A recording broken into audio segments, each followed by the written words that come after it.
How's it going, everybody? Jeff Slakey here, and I have got a great conversation. You are not going to want to miss a couple of shows that are on deck here coming up on the 12th and the 13th.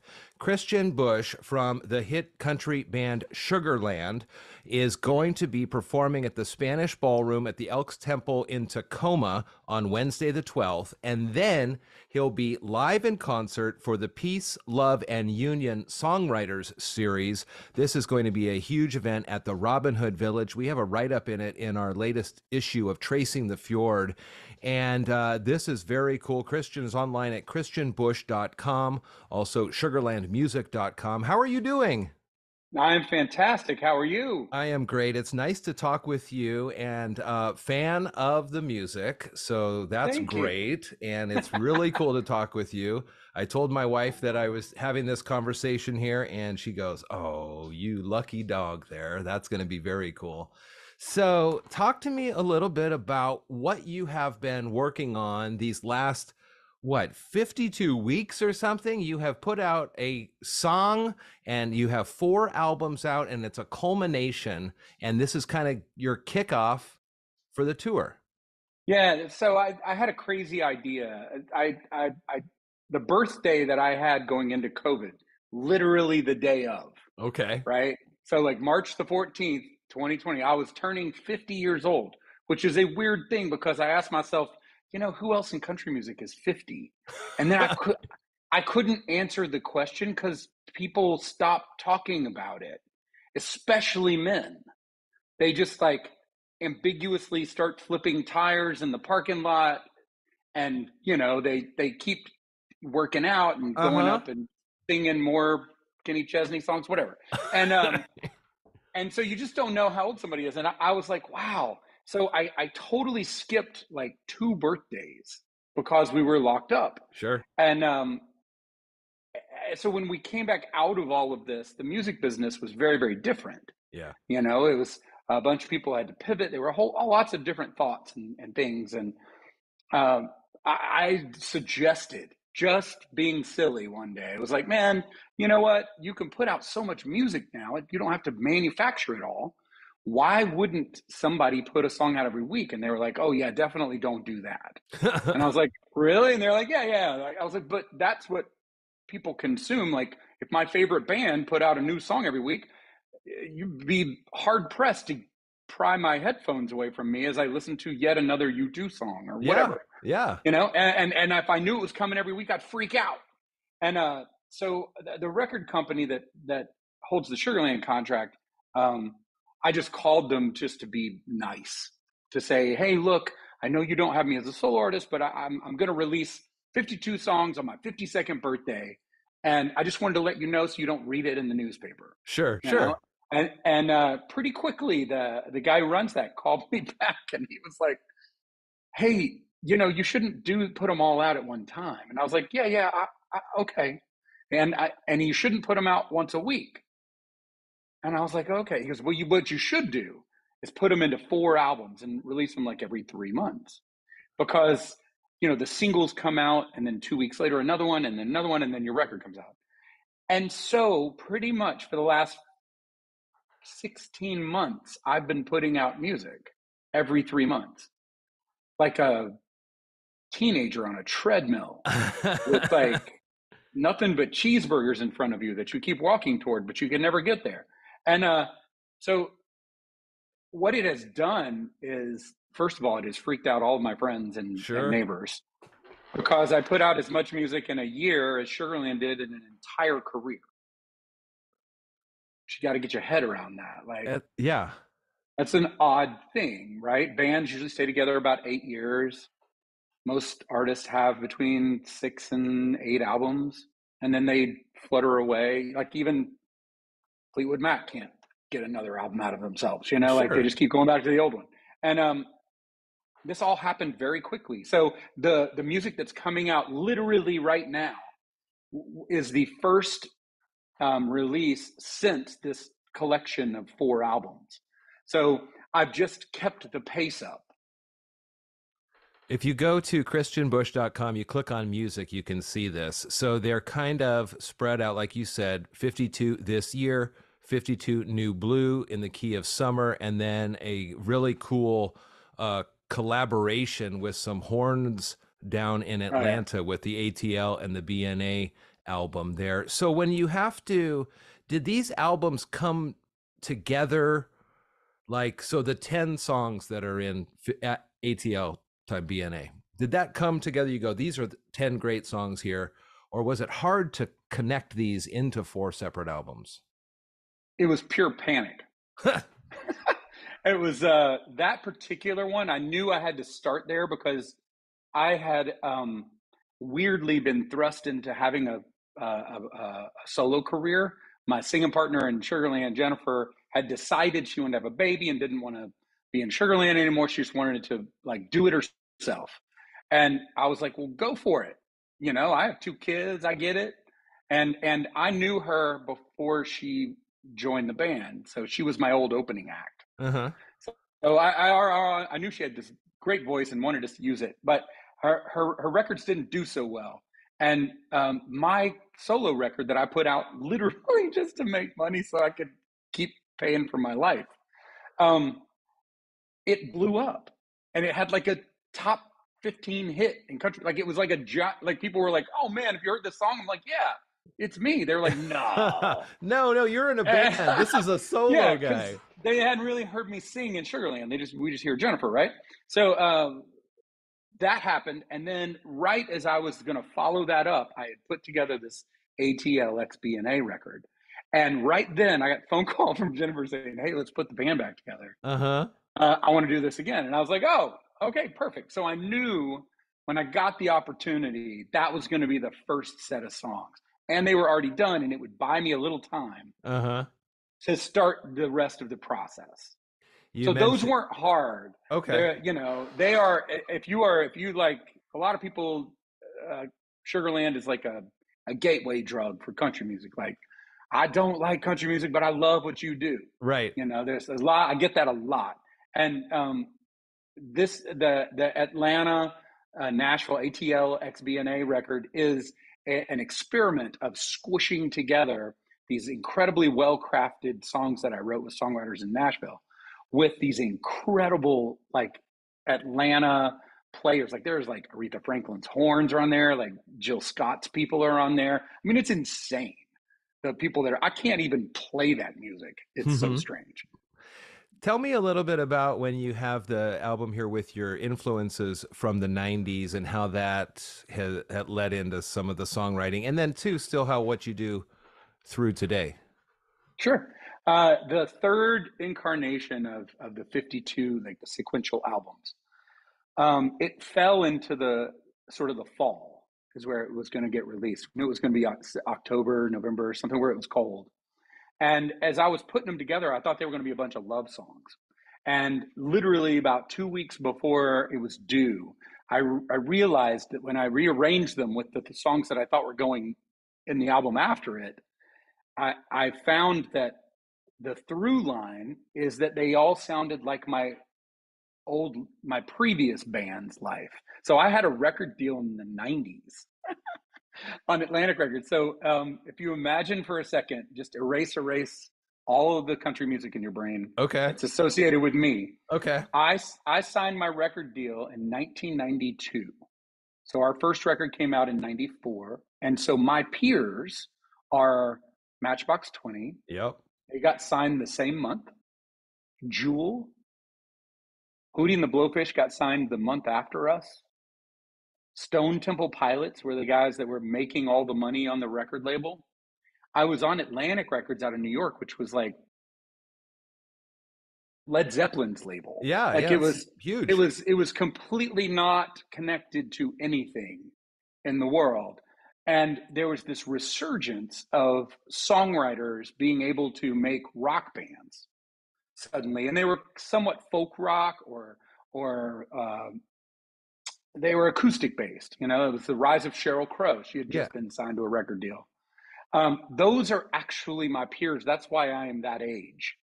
And my band was, at the time, I was really happy because we were selling much more than I'd ever sold out of my car. But compared to, say, Hootie, like we sold a couple 100,000 records, which was huge for a little band from Atlanta.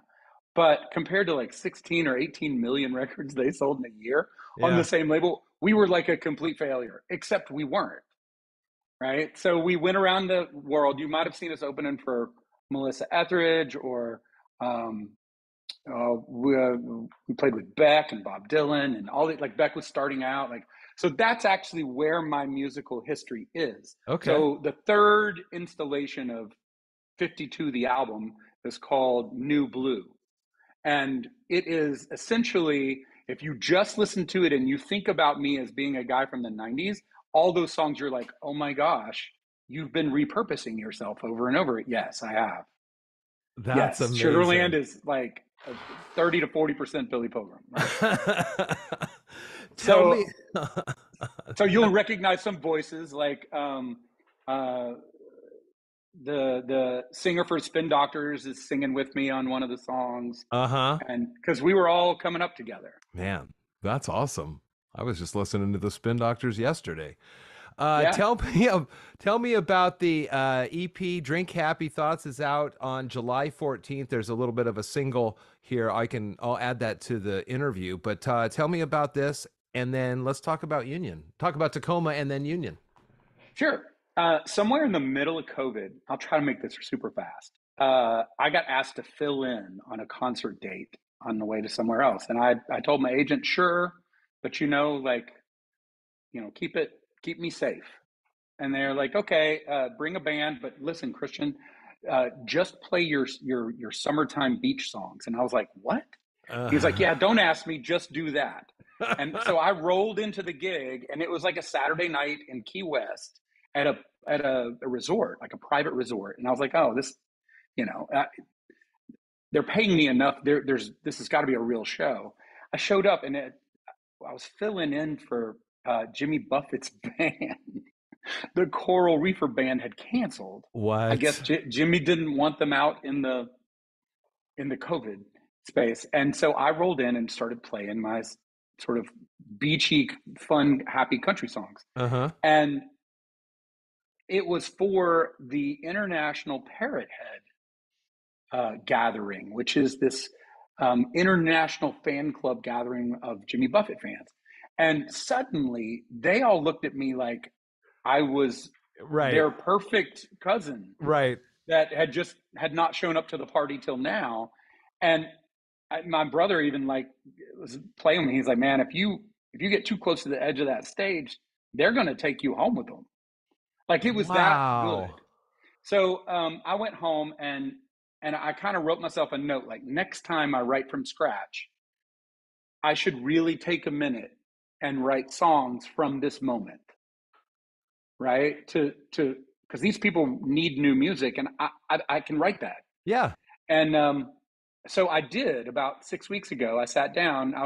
I'm also a music producer, so I have an artist named Megan Maroney I just produced, Yeah. and she just had the number one song in America 2 weeks ago, and gratefully I produced it. So in a couple of months, I'll tell you how much that pays. Um, and right as I finished her session, I asked the players to stay an extra day, and we recorded all these songs that are coming out in 2 weeks. That's So amazing. Yeah, Megan Maroney, Tennessee Orange is the name of that song that Christian was just talking about there. So we'll play some of that when you're in yeah, Tacoma. And this music and your style, your feel that I can get over this Zoom conversation is going to be perfect for Union. You may not leave Union after you play there. You may stick around for Hoodstock. I don't know about that. So, anyways, it's at the Robin Hood Village, and talk to me a little bit about the solo tours and difference yeah, yeah. between that and the big tour when Sugarland is out and about. And it's at 7 o'clock Thursday the 13th at the Robin Hood in Union. The day before in Tacoma at the Elks. Yeah, it's they're two different kinds of shows. But what's fun is I've started to learn through the years how to write a song so that it works both places, right? What's I'm bringing my brother with me. So he is the younger, taller, better tattoos, more talented, more interesting, more handsome version, right? He was in the band Train for a long time. He Okay, was yeah. piano player for them. So Brandon's coming with me, and the two of us typically will roll in. And because we're brothers, something happens when we're on stage where I'm able to start playing songs that he doesn't know yet. And then we kind of innovate while we're playing. So Okay. you're not quite sure what might happen. But the fun part about it is in these kinds of shows, you get to hear things in the songs and about the songs you might not have thought. You know, these days we have access to so much. You know, like I can't believe that I'm watching 6 seasons of something on Netflix, and then I find myself on my phone like digging into IMDb or Wikipedia about what I'm watching, and I'm like, huh, that's what these solo shows feel like. So it's like I'm going to give you a bunch of information that you never thought of with songs you hear on the radio all the time. Wow. So it's super fun. And then of course I'm always making things, right? So um, I reluctantly write musicals. I'm on my 4th one. I can't stand them, but it has taught me how to allow this kind of music to just sort of creep out at any moment. I have a feeling your town sounds like the kind of town which I would just call ahead and say I'm staying. Yeah. Well, there's plenty of Uh, great accommodations, and I am sure by the end of the night there will be someone there. That, oh man, there's a and my lot. brother too. Like So I he's saw him on your on the songsofthearchitect.com website. You oh guys yeah, just did something for Turner Classic Movies, and I can see yes. that in there too. This We're man, we're the rabbit hole you always worried you might step into and then like get lost in. I totally got lost getting prepped for this, and it's amazing. So Did you you were gonna find the video game stuff yet? no, where's that? That's okay. Never mind. Okay, all right. We got to get back Okay, focusing I'll back tell on you it. the name of it, and then that's all you'll get. But Okay. it's called My Singing Monsters. Oh my gosh, I'm gonna check it out. Okay, My and then Singing and then Monsters. and then let it go. Okay. All right, Christian, we can get tickets on your website, christianbush.com. Right there on the front page of the website, you scroll down a little, you see shows, and this is going to be a great one. You'll also be at the Bertelsen Winery in Mount Vernon, and then heading down to California for a while. So a very fun tour for you. And then what about Sugarland? Anything going on there with those guys, with you and the band? Yeah, well, next year is our 20th anniversary of being a band. That's awesome. So Congratulations. if I were you, I would definitely get onto the new Thread. I'm sure that's where we all are now, right? Is that what it's called? The new app that Is just that came out? is it? Yeah, we're jumping over into Thread. I got the hey, you're important. The day before we launch this, you should launch yours. I was like, Oh, whatever. wow. I I woke up must late today and hit the button. But have missed uh, that. follow Sugarland everywhere, including Thread. Okay. And you can actually, if you'll go to my website, there's Yeah. a text number. You can text into this number. Yep. It literally goes to an app on my phone, and it's where I send all tickets ahead of time, all music ahead of time. It's what used to be called a fan club. Okay. Yeah. I would just say, text me, and you will find out where Sugarland's going to be before everyone else, because that's the cool part about loving your favorite band.